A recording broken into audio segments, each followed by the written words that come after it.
Good morning all of you. आज हम अपने थ्योरी ऑफ डिमांड का सबसे इम्पॉर्टेंट टॉपिक पढ़ने वाले हैं। थ्योरी ऑफ डिमांड के अंदर मैंने आप लोगों को एक टॉपिक पढ़ाया है जो इलास्टिसिटी ऑफ डिमांड है।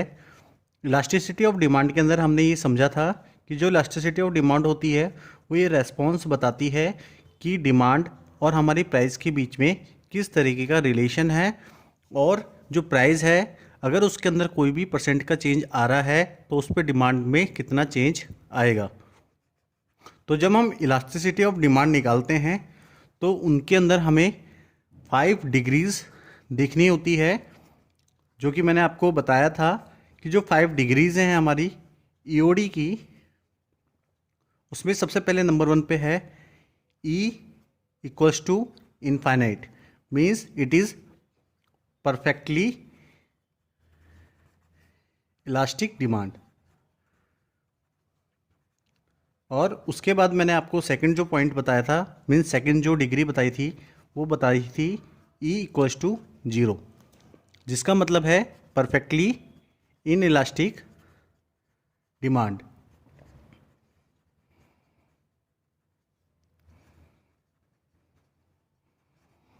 और जो हमारी थर्ड डिग्री है वो कौन सी है? E equals to 1, means unitary elastic demand. उसके बाद जो हमारी फोर्थ डिग्री है वो मैंने आपको बताई थी E greater than 1, means it is relatively elastic demand. और जो हमारी 5 डिग्री है वो कौन सी है? E less than 1, means relatively in elastic demand. तो ये हमने इलास्टिसिटी ऑफ डिमांड के अंदर 5 डिग्रीज पढ़ी थी, जो कि आप कह सकते हैं कि ये टाइप्स भी हैं हमारी इलास्टिसिटी ऑफ डिमांड के। उसके बाद हमने ईओडी कैलकुलेट करने का एक फॉर्मूला देखा था, जिसमें मैंने आपको बताया था कि ईओडी के अंदर हमेशा हमारा नेगेटिव साइन लगता है, क्योंकि जो प्राइस और डिमांड का जो रिलेशन होता है वो नेगेटिव होता है। तो जो ईओडी का फॉर्मूला है हमारा वो क्या है? Percentage change in quantity demanded upon percentage change in price. Means कि मैं ये कह रहा हूँ आपसे कि जो ईओडी है वो ये बताती है कि कितना परसेंट प्राइस के अंदर चेंज होने से हमारी जो क्वांटिटी डिमांडेड है वो कितने परसेंट चेंज होगी, और जो हमारी प्राइस और डिमांड का जो रिलेशन है वो क्या है? नेगेटिव। तो अगर आपको ईओडी कैलकुलेट करने के लिए कह रहा है किससे? परसेंटेज मेथड से। किस मेथड से? परसेंटेज मेथड से। तो आप इस फॉर्मूले का यूज़ करेंगे, और जब हम परसेंटेज निकालते हैं जो चेंज हो रही है क्यूडी के अंदर, परसेंटेज चेंज इन क्यूडी अगर हमें कैलकुलेट करना है तो उसके लिए हम Q1 minus Q upon Q into 100 करते हैं। और अगर हमें परसेंटेज चेंज इन प्राइस निकालनी है तो उसके लिए हम क्या करते हैं? P1 minus P upon P into 100। ठीक है, तो यहाँ पे Q और Q1 क्या है, P और P1 क्या है, वो मैं आपको बता देता हूँ। अगर हम Q की बात करें तो ये हमारी इनिशियल डिमांड है। ठीक है, क्या है? Initial demand. और अगर हम Q1 की बात करें तो ये हमारी न्यू डिमांड है। ठीक है, अगर इसकी P की बात करें तो ये इसका मतलब होता है initial price, means first price, and P1 का मीन्स होता है न्यू प्राइस। ठीक है, इतना आप लोगों ने देखा कि हमने ईओडी कैलकुलेट करने के लिए नेगेटिव का साइन लगाया, क्योंकि प्राइस और डिमांड में इन्वर्स रिलेशन होता है, और जो फॉर्मूला होता है वो होता है percentage change in quantity demanded upon percentage change in price.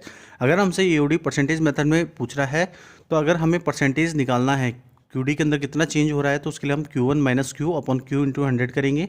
और अगर हमें परसेंटेज चेंज इन प्राइस निकालना है तो उसके लिए हम क्या करेंगे? P1 minus P upon P into 100। Q क्या है? हमारी इनिशियल डिमांड, Q1 है हमारी न्यू डिमांड, P है इनिशियल प्राइस, P1 है न्यू प्राइस। तो अगर आप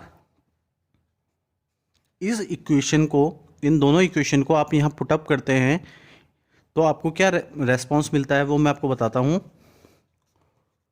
कि अगर हम कहें तो Q1 माइनस Q इंटू 100 को हम ये भी कह सकते हैं कि ये क्या है, Q डेल्टा Q अपन Q इंटू 100। और जो P1 माइनस P है उसको हम कह सकते हैं ये है delta P upon P into 100। तो आप ये वाली इक्वेशन और ये वाली इक्वेशन, दोनों इक्वेशन को यहाँ पे फॉर्मूले में पुटअप करेंगे तो ऊपर क्या आ जाएगा, delta Q upon Q into 100, यहाँ नेगेटिव का sign, upon delta P upon P into 100। 100 से 100 हम कैंसिल करेंगे, उसके बाद negative sign delta Q upon delta P into P upon Q। तो जो हमारी EOD का जो फॉर्मूला होगा परसेंटेज मेथड से, वो हम इस तरीके से भी कैलकुलेट करेंगे और इस तरीके से भी हम कैलकुलेट करेंगे। तो उसके लिए हम सबसे पहले एक एग्जांपल ले रहे हैं। तो EOD का जो हमारा फॉर्मूला है वो फाइनली ये है। तो हम अब नेक्स्ट एग्जांपल देख रहे हैं यहाँ पे। तो अगर हम एग्जांपल की बात करेंगे आपसे, तो हमारा एग्जांपल क्या है यहाँ पे मैं आपको बताता हूँ।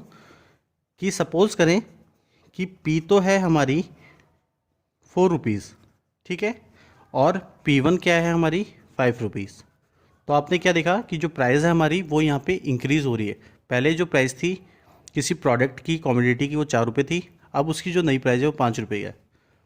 जब प्राइस 4 रुपये थी तो मैं उसकी कितनी क्वांटिटी डिमांड करता था, तो जो हमारा क्यू है वो कितना है, 10 यूनिट्स। कि जब किसी कमोडिटी की प्राइस 4 रुपये थी तो मैं उसकी 10 यूनिट डिमांड करता था। और जब प्राइस क्या हो गई 5 रुपये, तो मैं उसकी 8 यूनिट्स क्या कर रहा हूँ, डिमांड कर रहा हूँ। तो आपसे ये पूछेगा कि EOD क्या होगी परसेंटेज मेथड से। तो आप क्या करेंगे, जो मैंने आपको फॉर्मूला बताया, तो इसका सॉल्यूशन जब हम करेंगे तो जो आपको मैंने फॉर्मूला बताया है कि जो EOD है वो क्या है, percentage change in QD upon percentage change in price, ठीक है।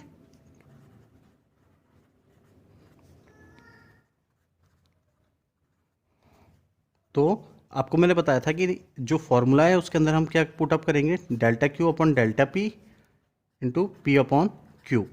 तो सबसे पहले आपको डेल्टा Q निकालना है। डेल्टा Q का फॉर्मूला क्या बताया था मैंने, Q1 माइनस Q, ठीक है। तो Q1 माइनस Q क्या है आपका, 8 माइनस 10 इक्वल्स टू माइनस 2। और डेल्टा P क्या है हमारा, P1 minus P 5 minus 4 equals to 1, ठीक है। फॉर्मूले में पुट कर दें इन वैल्यूज़ को।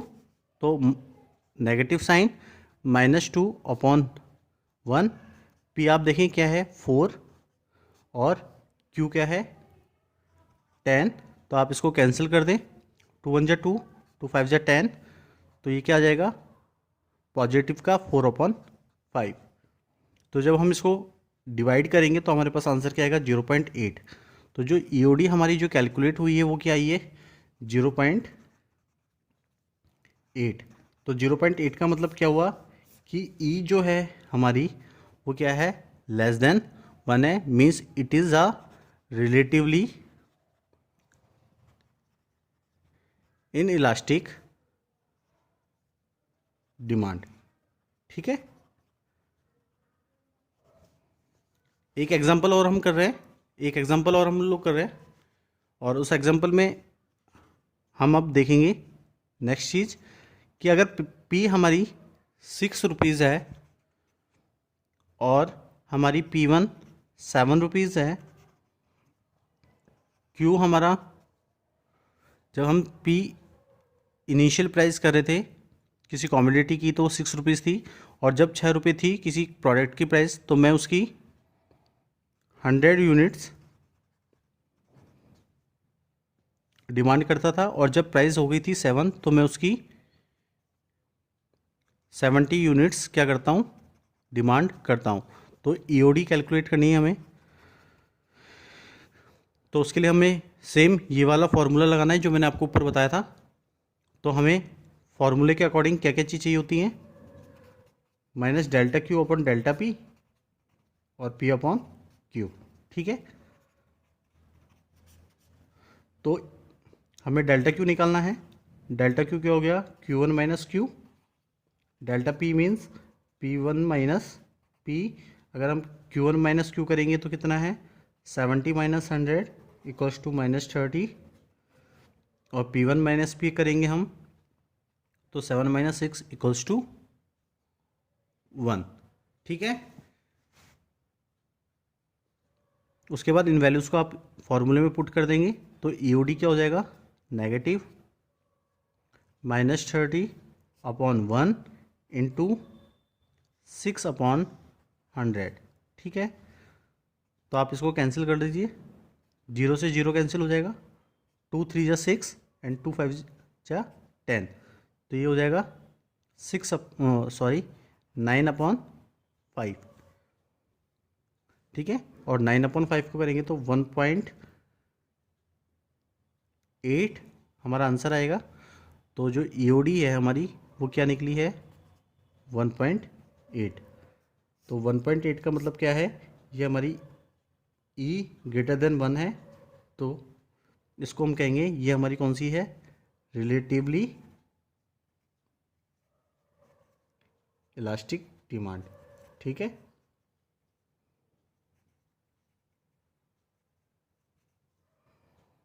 तो आज के लिए इतना ही। Thank you so much and have a nice day.